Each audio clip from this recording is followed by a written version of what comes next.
Bonjour à tous et à toutes. Lorsque l'on parle de gouvernement français homophobe, on pense souvent au gouvernement de Vichy et à la loi notamment du 6 août 42, il me semble, qui réprime donc l'homosexualité.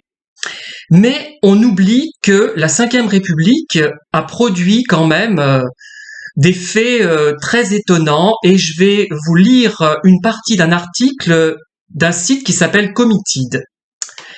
En juillet 1960, sous De Gaulle, l'homosexualité devient un fléau social. Pendant l'été 1960, la France devenait subitement plus homophobe avec le vote, le 18 juillet, par l'Assemblée nationale de l'amendement Mirguet qui qualifiait l'homosexualité de fléau social. En 1960, De Gaulle est au pouvoir depuis 2 ans, Michel Debré est son Premier ministre.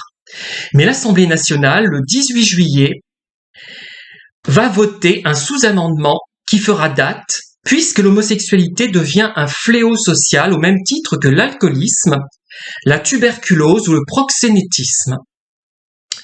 Connu sous le titre d'amendement Mirguet du nom de son auteur, le député gaulliste Paul Mirguet, il permettra à la police de réprimer plus sévèrement les homosexuels, notamment sur les lieux de drague.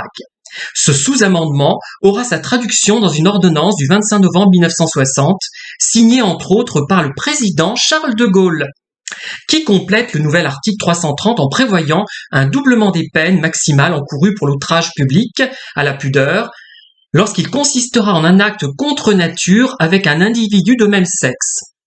Voilà, donc je pense qu'on peut en tirer immédiatement les conclusions d'une homophobie avant la lettre du général de Gaulle, personnalité dont certains se prévalent, quelqu'un que l'on porte souvent au nu, qu'on n'ose pas critiquer, et là, moi je me permets de le critiquer, et cette revue d'ailleurs Comitid se le permet également, à juste titre, parce que c'est une attitude véritablement homophobe.